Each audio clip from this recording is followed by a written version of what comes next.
Hello, welcome to another week here on Moving to Georgia. I'm Sarah Maslowski, your realtor helping you make the move to Georgia. And of course, if you're joining us for the first time, I make real estate content all about the North Metro Atlanta area. We have videos that come out every single Sunday educating you about all the good and bad things about living here in the North Metro Atlanta area. And of course, we go live just about every single Wednesday, giving you the latest and greatest on what is happening in the real estate market because you hear all these headlines and yet it only matters like what is happening in the market that you're considering making a move to or that you are going to be purchasing a home in. So, um, the magic question that everyone has been asking is when are interest rates going to drop? When will mortgage rates come down? And we've been hearing it all year long that it's coming, it's going to happen. And it's kind of frustrating because you're wanting to know. And of course, you're probably basing some decisions on buying a house based upon when mortgage rates are going to drop. So today we're going to spend some time kind of like diving into talking about what the experts are predicting about when mortgage rates are going to come down. And of course, if you are joining us, I would love if you would let me know in the comments where you're watching from. I'd love to say hello. So you can just go ahead and put that right down there in the chat below this video.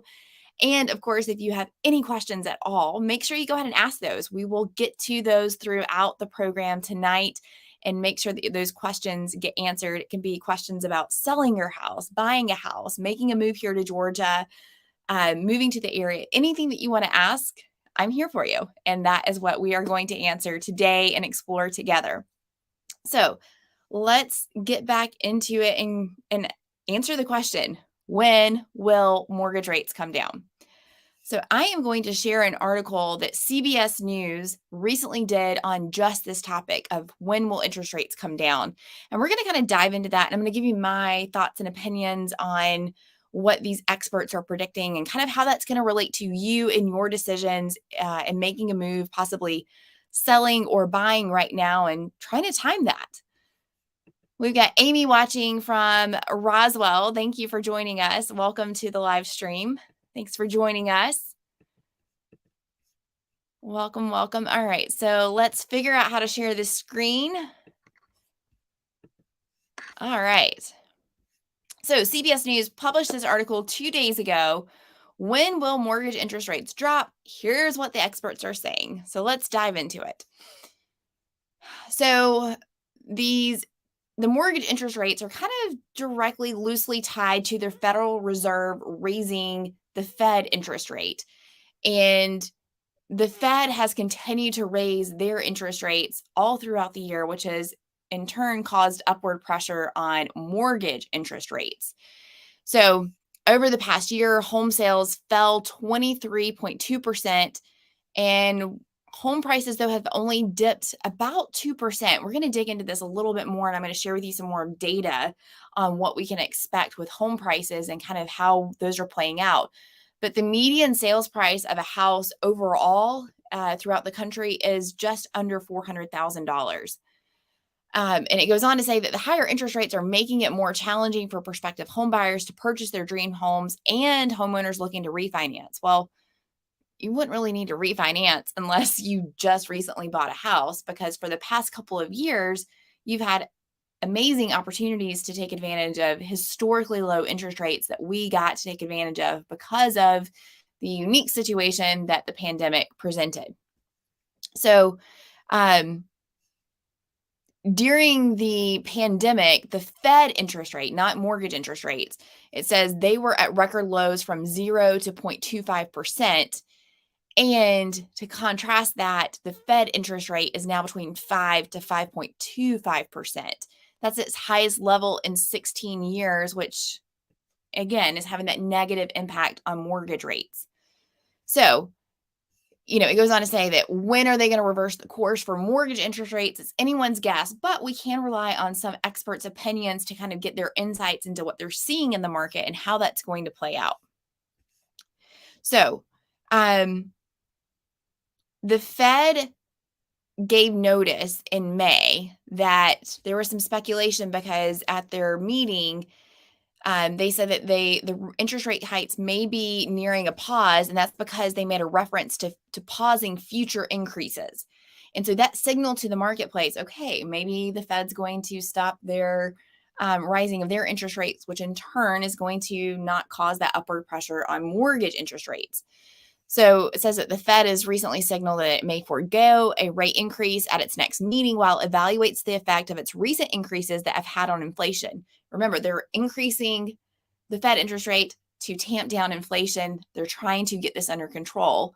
And it goes on to say, but the market still expects the Fed to continue raising rates later this year. So we also have a signal that they might temporarily pause it, but they're going to bring it back. But if it shows that the Fed stops raising because the data shows the economy is weakening and inflation is coming down, then it says that they're expected the mortgage rates to decrease during the second half of 2023. Y'all, we are so close to the second half of 2023. It's just around the corner, coming soon. And even in the past couple of weeks, we've seen a little bit of relief in interest rates. Those have come down just a tiny, tiny bit. But one thing that's important to know, the chief economist at First American Financial Corp, Mark Fleming, he said that he's not expecting this to happen for a couple of months, and it's going to depend on the Fed's decision about raising interest rates. And even if they do come down, they're not going back to the rates that we've seen a couple years ago. I think we're all of the same opinion that those rates are never happening again.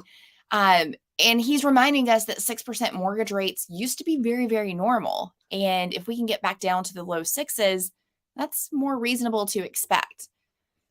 Adam Sheriff, the founder and chief strategist of NextCore, it's a platform used by commercial real estate investors. He said that if they do go down, he's not expecting it until next year, and it's not going to be by much. And again, he reminds us that today's interest rates are considered normal by historical measures. So I'm interested to see if you're watching and if you've purchased a house way back when, I say way back when interest rates were way above 6%, I would love for you to tell me what the highest interest rate you paid on a home. I always love asking that question to home buyers that have owned homes in the past, and it kind of gives you a good perspective to kind of see what's crazy and what's not. So, yeah, I would love to know what you have seen with interest rates. We've got Mark watching us from Dunwoody. Hi, Mark. Clyde from Lawrenceville. Welcome. We've also got Anthony on here as well. Thanks for joining us, Anthony. All right, so let's get back into this article. So the article poses, is now a good time to buy a home? And it states that with rising interest rates, it's a disadvantage to many home buyers. They can still present a good opportunity for others to buy a home, particularly investors. I don't know about that. The challenge that we have with investor homes right now, especially in the metro Atlanta market, is that home prices are still holding pretty darn steady and high because there's still such demand. And yet, if you're a cash investor and you just have cash, then you might have an advantage. But if you are borrowing as well, it's really difficult right now to make the numbers work as an investor at investor interest rates and where home prices are today, along with the competition, at least here in the metro Atlanta area. So this economist says there is some truth into that saying, marry the house, but date the rate. And what they mean by this is that you're committing to this house because you really love it and this is fitting your needs and it's what you and your family needs and wants right now. The interest rate, however, is not what you need and want right now. But historically, if we look at things over time, we see that interest rates do kind of fluctuate and they will eventually come back down. However, make sure that whenever you are making a purchase, it's my realtor hat here, you want to make sure that you can afford what it is currently at. And then it's a nice surprise or it's a good thing to do later on if you're able to refinance into a lower rate to lower your payment, but don't put yourself in a bind where you're not able to afford what it is at today's current rates. Because even though experts are predicting that mortgage rates are going to come down, you don't want to bank on that and put all your eggs in that basket, right? We want to be smart about this. So this is something really important to note. He says that home inventory is still very constrained in many areas. So a potential buyer who finds a home that they love may be better served by purchasing now, even with rates elevated, and hope to refinance in 2 to 3 years. So we're going to dig into this, and I'm going to show you some more data that kind of explains why this is so important. But inventory is at historic lows. And if we follow the trends and patterns over the past couple of years, there's not a whole lot that's going to cause a lot of inventory to come back on the market. So the availability of homes that you have to buy and the amount of people that want to buy these homes, we're in this unbalanced market for a long haul ahead. So we'll dive into that some more. All right. So this article states that it may make sense to buy for rental purposes, even in high investment area, depending upon rental rates in your area. So we're again talking about investment properties there. So is it a good idea to refinance my mortgage? For the most part, this answer should be no.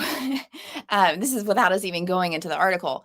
Interest rates are pretty high right now. And so hopefully you took advantage of the lower interest rates if you're currently in a home right now and you have likely a lower interest rate than what it is right now. Refinancing means that you're replacing your existing mortgage with a new one. And as the article says, ideally with a lower interest rate. So, again, rates are much higher. So it's likely not beneficial to refinance, but it gives a couple of scenarios here where they're saying that refinancing might prove beneficial, such as if you want to pay off your mortgage loan sooner. Okay. So this is saying refinancing your home loan from a 30-year to a 15-year term could potentially result in significant overall savings. Okay. I would say don't waste your money refinancing and go ahead and put your money into making more payments and putting that money towards the principal rather than refinancing from a 30-year to a 15-year. That just doesn't make sense.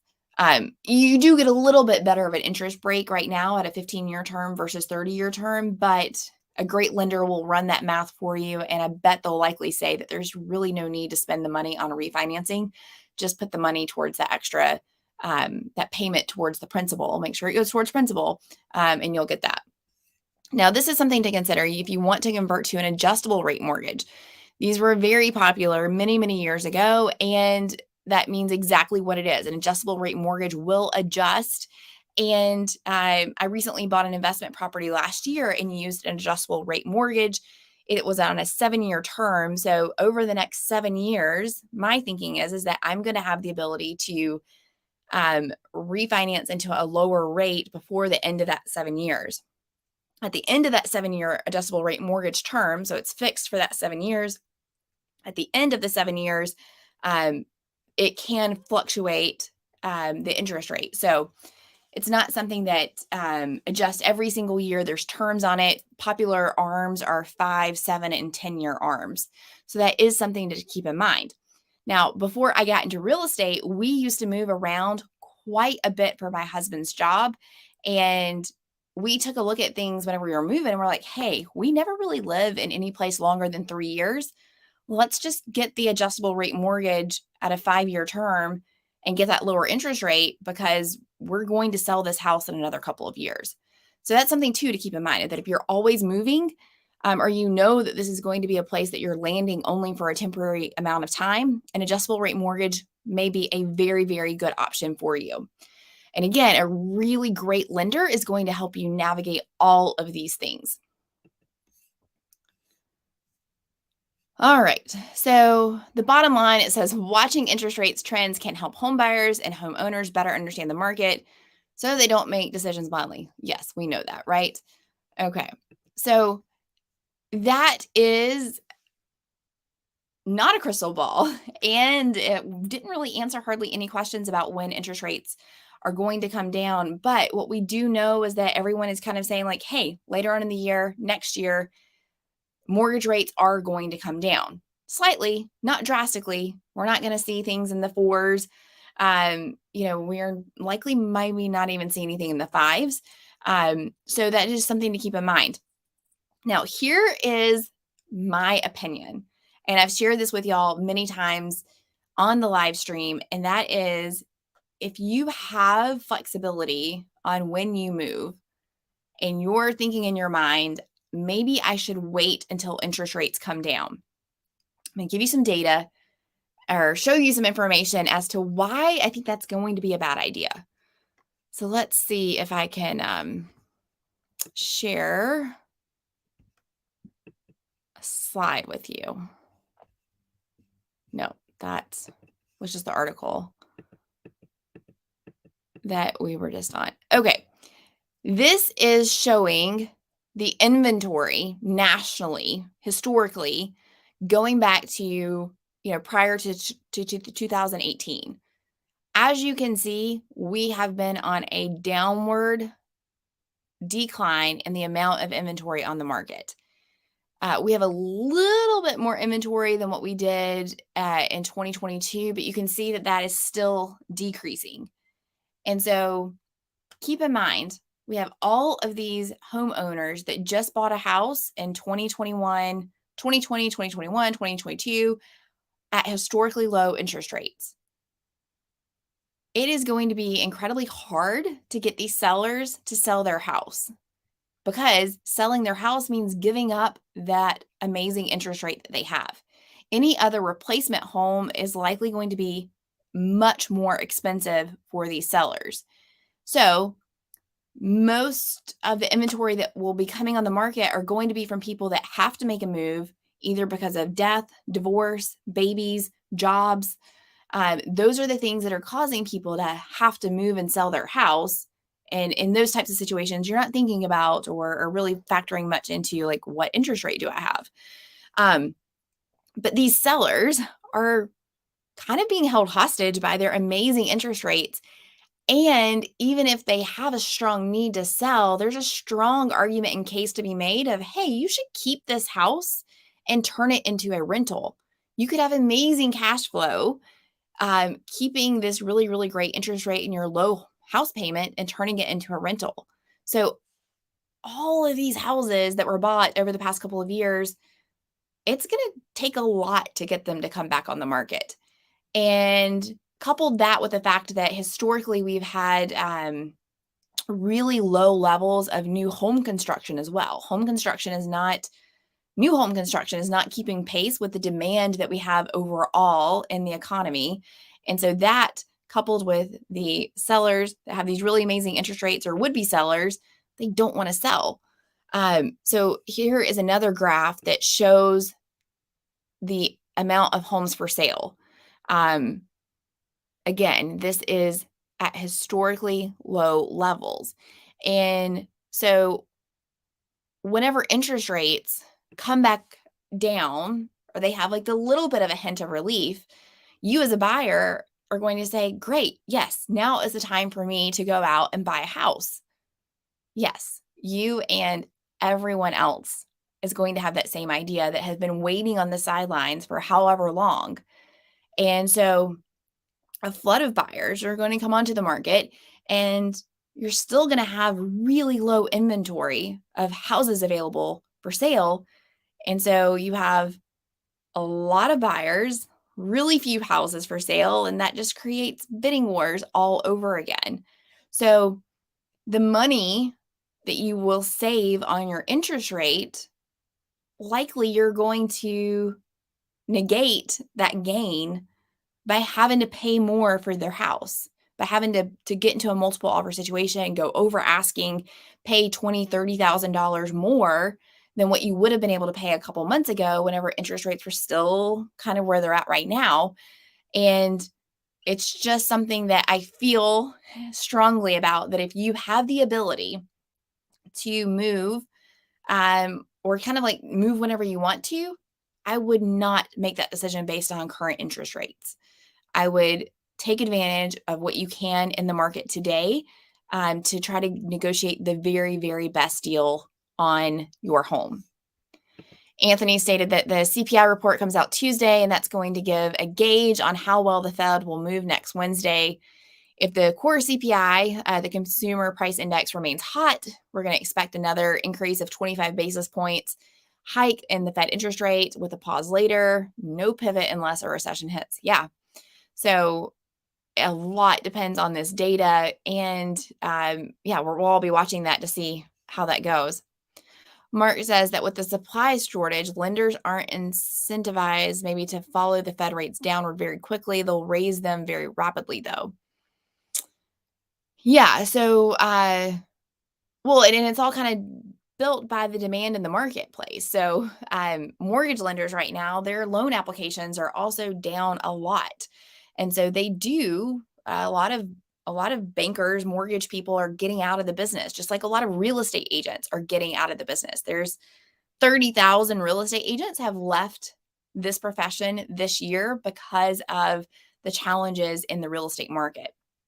That's another note of why you should be very picky about who you're choosing to work with. You want someone that's really experienced that can help you navigate through this, and someone that's in it for the long haul and that has that kind of mentality that they're good at what they do and that they're going to succeed no matter what the real estate market is.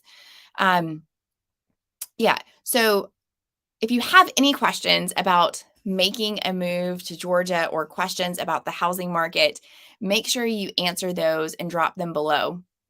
But I'm going to share with you a scenario of exactly why or how this has recently played out with some buyers that I helped. They were relocating from Florida, and they had this conundrum of just like how you might be thinking of, gosh, we should really wait to make this move because later on in the year, interest rates are going to be a little bit lower, and we want to take advantage of that. And these were buyers that had the flexibility of moving whenever they wanted to. There was no like real urgency. They knew that they wanted to move here to Georgia, but they didn't like have to be here by the middle of July. And so when I met with them and we had some conversations about, hey, what does that perfect house look like? What is that going to look like whenever it comes out on the market? And you know what? We've identified their area where they wanted to be. We were able to identify a favorite neighborhood that they really fell in love with. And so a couple of weeks later, their perfect house came on the market. However, it was slightly priced a little bit higher than what they wanted it. This home was at the top of their price range. And one thing that I noticed, though, is that this home had been on the market for quite a long time. I'm talking about like 120 days, so 3 months, which if a home here has been on the market for that long, it's overpriced.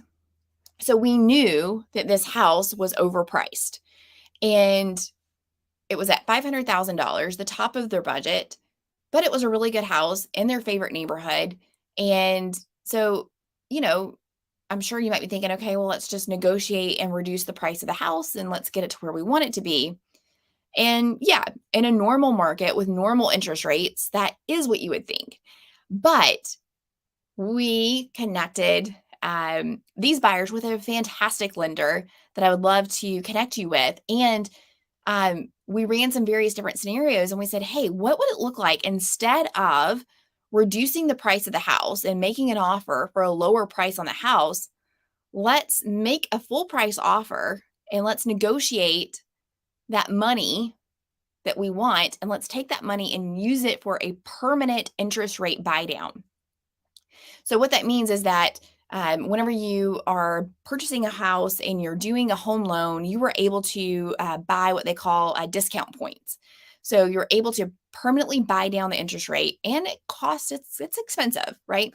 And so, but buying down the interest rate is going to have a much more significant impact on the amount of money that comes out of your pocket every single month, which is what you care about, right? Who cares about what the cost of the house is or what the interest rate is? We do care about the cost of the house, but for budgeting purposes and planning purposes, you're caring about what is that check you're having to write every single month to the mortgage company, and does that fit within my lifestyle, and does that fit within my budget?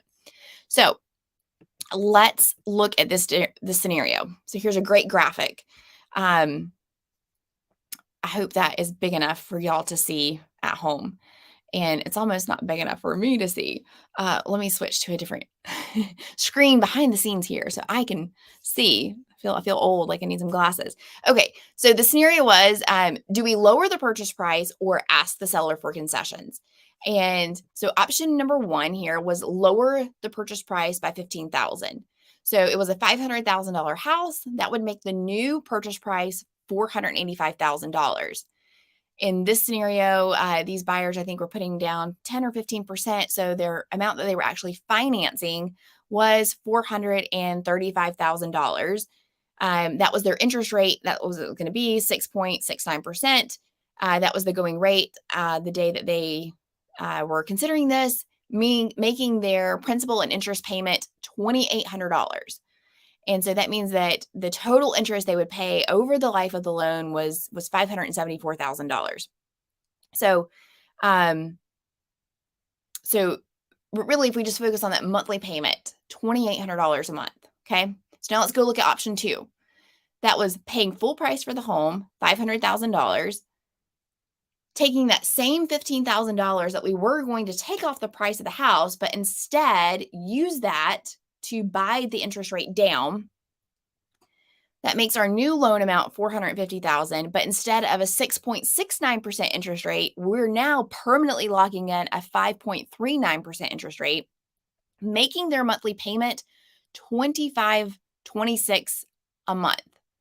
And so not only did that reduce the interest that they were paying over the life of the loan by, what is that, like almost $125,000, but every single month they were also saving almost $300 a month. So that is a significant amount of money. And I guess I needed a third option here to show you that if we just would have, well, you see the option there, right? But $300 a month, that's a significant amount of money that we were able to save this buyer. Whereas if we just would have reduced that price of the house, they would be paying $300 more. I'm not doing my job as a real estate agent if I'm not educating you and teaching you these things. And as we're negotiating, say, hey, what if we did this? Let's have the lender run some numbers and let's see what is the best scenario for you as a buyer to make sure that you are being put in the very best situation that's more beneficial for you. Because remember, at the end of the day, the seller is netting the same thing, whether they reduce the price of the house by $15,000 or if they give that $15,000 to you as the buyer to do whatever you want with it, they are netting the exact same thing. So we did just that. We went with option number two. We negotiated that $15,000 in seller concessions, and they were able to lock in that house at $300 less than what they would have if we would have reduced the price of the house. So I feel like that is significant savings, and it's definitely something that you right now in the market that you have today, you have the ability to negotiate things like that. But if we're going to wait until later in the year where there's more buyer demand and sellers are even in a better position, the sellers aren't going to negotiate these concessions to permanently buy down the interest rate. So that is why I stress so much that if you have the ability to buy a house now, this is the market where we can do some things like this for you. We're not going to be able to do that later on in the year whenever interest rates creep back down and buyer demand, really goes through the roof. So that is definitely something for you to keep in mind. We've got Cindy joining us from Jersey. Welcome, Cindy. Thanks for joining us on the live stream. Mark asks, have I worked with Veterans United before? And if so, are they good lenders?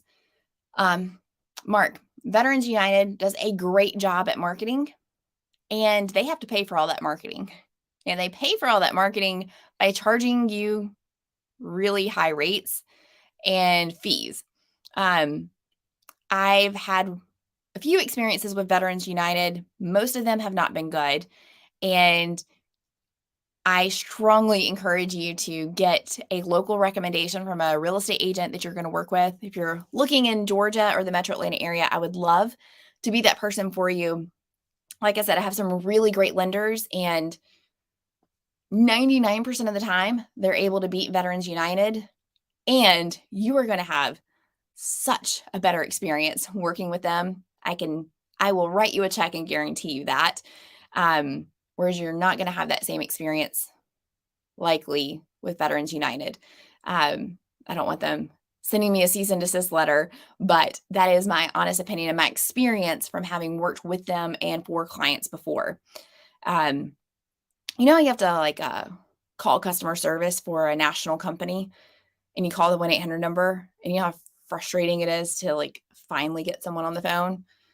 Just imagine that, but like buying a mortgage or going through the home buying process and doing all the mortgage paperwork. That is the equivalent and of how that process goes working with any national lender, whether it's Veterans United, Rocket Mortgage, Chase, Wells Fargo, the same thing. It is quite maddening, and occasionally it works out fine, and they have great customer service, but it usually does not work out that way. Um, I had another great client that I was able to help a couple weeks ago, and they were pretty insistent on using their lender, which um, I'm always going to strongly encourage you to use my lenders because one, I send them a lot of business, so they want to keep me happy, which in turn they want to make you happy so that we're all happy, so that they get all of this great business and they get the opportunity to help you. But I work with them because if I have a problem, I can call them up like at 9 o'clock at night and say, hey, this is an issue. We got to fix this. And they're going to answer my call. I can't do that with any other big national companies. And also, they're never going to miss a deadline or a closing date. So, this other lender, we get really close to the closing date, and the buyer sends me a message. He's like, hey, things are looking a little bit fishy. And I'm like, what's up? The lender has been saying everything's been going great. And he said, yeah, the lender said that we're not going to make the closing date. And I was like, what? So buying a house, missing a closing date is a huge deal. So just imagine you're a seller, you're expected to be out of your house on a certain date and have all of your possessions out of that house.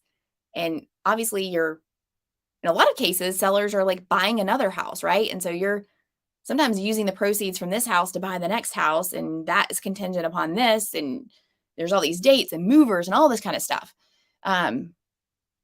And so the lender said, yeah, I don't think we're going to make it. It's not that big of a deal. These things happen. I was like, no, they don't. These things do not happen. And his kind of like cavalier attitude that, yeah, big deal. We're going to get it closed. It's just not going to be on the day that's supposed to. The amount of strings and everything that had to be pulled and rearranged, and for him just to say like, yeah, I did everything I could. I did my job, but these other people in the company or other departments, they didn't do what they were supposed to do. So that's why. My lenders are not going to have that attitude, and they would never do that to you. So I always strongly recommend that you work with a local lender that an agent recommends, because they're going to have that really good relationship with them, and they're going to put you with someone that's not going to do that to you. USAA is likely, look, they're known for good customer service, right? So I can't say that I've dealt with them directly, but here's what you should do is you should always get a second opinion. So get a rate quote from USAA, see what their charges are going to be, get what they call a loan estimate. And that's where they say, hey, here's the interest rate we're quoting. Here's our loan origination charges. Here's all of our other fees. And then get that local trusted lender that your agent's recommending and have them do the same thing. And then go back to that local lender and say, okay, give me apples to apples comparison. And they're going to be able to tell you, well, they should. If you're working with someone that I recommend, they are going to honestly tell you, like, hey, yes, this is a great deal, and this is why you should go with them. Or they're going to say, okay, here's where I can see where this loan looks like it might be better, but let me show you how this is not better. And a great lender will do that. And there's been occasions where I've had new construction buyers, because sometimes there's some good incentives with the lender on a new construction side, where I've had my local trusted lender and I've had a new construction lender. We've compared it apples to apples, and the new construction lender has won that battle. And my lender has said, hey, that's a really great deal. You should go with them. And that is when you know that you are working with the right people. So that's what I want for y'all. And that's the experience that I want for you whenever you're going through this home buying process. Yes, Mark, you're looking for a VA loan, which is a fantastic way of taking advantage of those really, really great interest rates and your veterans benefits. And so it's also important to know or to make sure that you're working with someone that's very experienced with VA loans. So if you have that benefit, obviously I could see where going with someone like Veterans United or USAA, they exclusively work with veterans, right? And that is something that they heavily market on, which they should. And yet there's also tons of really great local lenders that have a ton of experience working with VA loans as well. So really great questions. All right. So if you have any questions and you're joining us, make sure that you ask those down in the comments. We'll pull those up on screen and make sure that those are answered for you immediately right here, getting your questions answered live as we go through it. If you're just joining us, let me know where you're watching from in the comments. And we make videos. We make videos every single Sunday that gets put on the channel, educating you about moving to Georgia. And this past Sunday, we made a video on how Gainesville, Georgia, where I live, was named the hottest housing market in the entire country. And I could not believe that. And I was like, is Gainesville really the hottest housing market in the entire country? Because let me tell you, I'm a big advocate for Gainesville. It's a great town, and there's a lot of people that choose to move here, but didn't really feel like it's like the hottest housing market. And so I kind of wanted to share this article with you, and let's take a look at like why they're calling Gainesville, Georgia, the hottest housing market. If you did not catch that video, we just did it this past Sunday on the channel. So make sure you go back and look at that. But I do a deep dive into Gainesville, what's so great about it. And I think you'll find some interesting things in there as well. But let's take a look at this article again from CBS News. And they were quoting a Bankrate, which is a financial institution.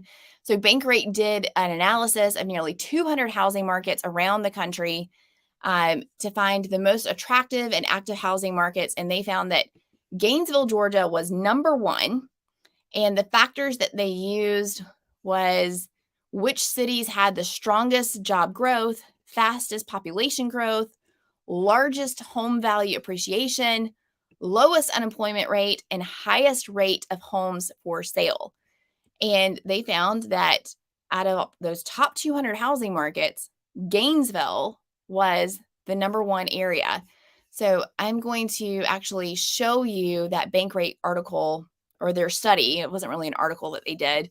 And I'll share with you what those other housing markets were as well. All right, so here was their, let's see, I think I can make this. I don't know how to get rid of this guy on the side here. Oh, well, we'll figure that out. Well, nope, that wasn't the right button. All right, let's just get to it. So the Southeastern U.S. sweeps the top 10 hottest housing markets. Here we have Gainesville as number one, followed by Knoxville, Tennessee, Cape Coral, Fort Myers area, Florida, Bradenton, Sarasota area, Florida, and the Charlotte area of North Carolina. And so they said that Gainesville, Georgia, ranked high in home appreciation, came in at number 4, job growth 17, population growth 22, and low unemployment we tied for 24th. It said it ranked in the upper half of median days on market, so how long it's taken houses to sell. And however, I found, so this was interesting to me. It said that that Gainesville has more active listings than most markets per 1,000 people, ranking towards the bottom half of the hotness metric. But the good thing for you as a potential buyer, and that means you have more inventory to choose from and the less opportunity or likelihood that you're going to get into a bidding war. So I thought that was very interesting.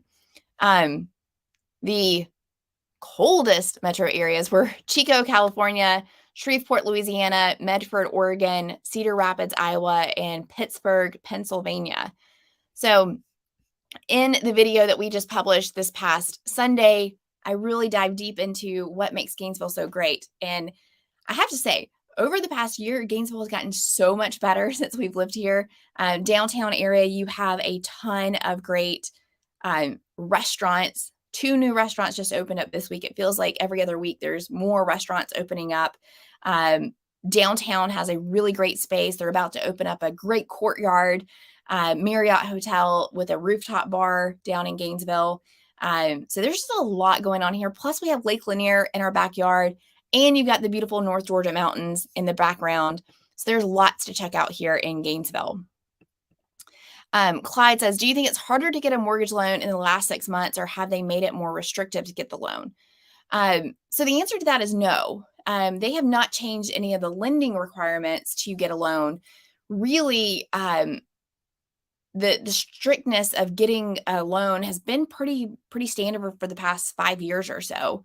And you'll find that the challenge right now over the past 6 months is that if you tried qualifying for a mortgage last year, 2 years ago, what you will likely find is that if your income hasn't changed a whole lot, what you qualified for and that you could get 2 years ago because of the low interest rate, you would probably be able to afford, let's just say, a $500,000 house.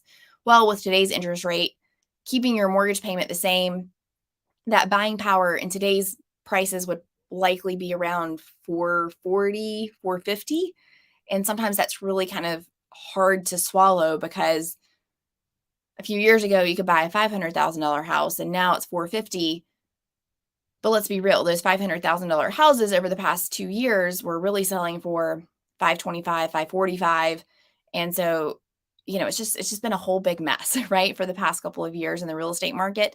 And so I would strongly encourage you that if you can get a house, just know that even if it's not your dream house, real estate is a long-term game to play.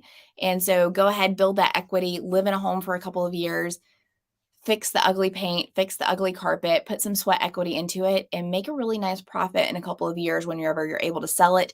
And then use that money to go out and buy your dream home. That is how most people end up in their forever houses. They've been able to buy and sell a couple of houses along the way to get there. But you've got to be able to build up that equity from buying and selling in order to keep trading up. Mark says, I've been touring existing homes south and west of OTP, meaning outside the perimeter. There are a ton of flips that are poorly done. Yes. So on the south and west of the perimeter of Atlanta, those are areas that are a little bit more affordable. And so those are some opportunities where flippers and investors really like to buy houses because the numbers still work down there where they can buy low and they can turn around and sell it. And yes, you need to be super careful anytime you're buying a flip house. You always want to make sure that you are getting a home inspection done, a thorough home inspection. Just like there's good and bad real estate agents and lenders, there's good and bad home inspectors. So you really, really want to make sure that you're partnered with a very good and detailed depth home inspector, especially on a flip, because it's so easy to put lipstick on a pig, as what we call it down here in the South, and get yourself into a world of trouble.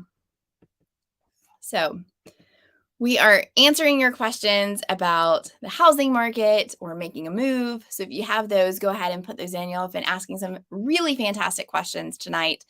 And if you're new to the channel, please make sure that you like and subscribe. That way you're alerted to every time we post a new video. We post those on Sundays, and then most every single Wednesday, we're going live here answering your questions as well. So I wanted to share with you, this is something that I felt was really interesting. This is kind of how, last year we thought the housing market was going to crash. And I say we thought, experts, headlines, the media, you kept hearing that kind of like in the second half of last year, these sensationalized headlines that the market was crashing. And you even had headlines of home values are going to fall 10% in 2023. Well, for the most part, that's not happening at all. And so if you look at 2 different studies were done by Case-Shiller and the FHFA, and what they have found is that for the most part, home values are pretty much staying stable and if not rising. And it's kind of like that worst of it is likely behind us. And so whatever dip in the market or home crash in values happened or were going to happen, it's already happened. And so, barring any other, financial news or going into a recession, this is likely going to hold steady. And the reason that it's going to hold steady is because, again, of the inventory. There's such historically low inventory, and there's still a ton of buyer demand. And so these are all things that you should take into consideration. And of course, with anything, real estate is local. So, we're talking about national data, and you may be watching this and saying, well, home values are crashing where I'm at. Well, that could be very, very true. And yet they're averaging out that throughout the nation. And I'm talking about and being an expert about the metro Atlanta area for you. So whenever I give my information, it's based on the area that I know of. I don't know what's happening in Chico, California or Austin, Texas. I know what's happening here. And that's what you need. You need someone that knows what's happening exactly where you want to be so that you are listening to that information and pulling together some of those resources. Mark is saying, on the channel, I see that you primarily cater to the 500,000 homes. Can you do a video or two on the 150 to 300 range as well? Yes. And so that is a really, really great question. So I would love to make a video on the 150 to $300,000 range, and we would have to go quite a bit of ways from the areas that I make videos on to get to that price point. Home prices in all of the metro Atlanta area, even driving an hour and a half outside of Atlanta, have risen so much over the past couple of years that the new entry level price point for a house is likely at that 300 mark. Occasionally you can find some good houses 275 in some areas, but the reality is that it's just home prices have increased so much that the new kind of like first time home buyer or entry level price point for houses is in that low 300s. There's nothing more heartbreaking to me that whenever I have someone reach out and that they want to live in the areas that I serve and they want a $250,000 house, and what I am able to send them is a mobile home or something that is like significantly a fixer upper and that just needs an incredible amount of work. And that's very disheartening. So, but I work with lots of home buyers in the $300,000 price point on up into the luxury buyers. And so I definitely do not discriminate. And it's largely just kind of driven by what is here in the area and what we have. But I'll try to do a little bit more research to see if I can give a little more details on why that is the way it is and kind of show you where you would have to be in order to find homes in that price point. So good idea. And I certainly appreciate you watching and asking all the great questions that you did tonight. Well, thank you so much for joining me on tonight's live stream. I'm Sarah Maslowski with KeyPoint Homes Group, and I help buyers and sellers right here in the North Metro Atlanta area. So if you're watching this and you're thinking about making a move to the North Metro Atlanta area or anywhere in Georgia, please reach out to me. I want to be your real estate agent. I want to work with you directly and help you find the house here in Georgia, just like we do for all of our clients. And so you can find my contact information directly below this video. You can send us an email, text, message me on Facebook, however you want to get a hold of me. But make sure you reach out, and I'd love to get in communication with you to help find you the very best house that we can here in Georgia. You can catch me again here on Sunday, new videos every single Sunday, and the live stream every single Wednesday. See you next week.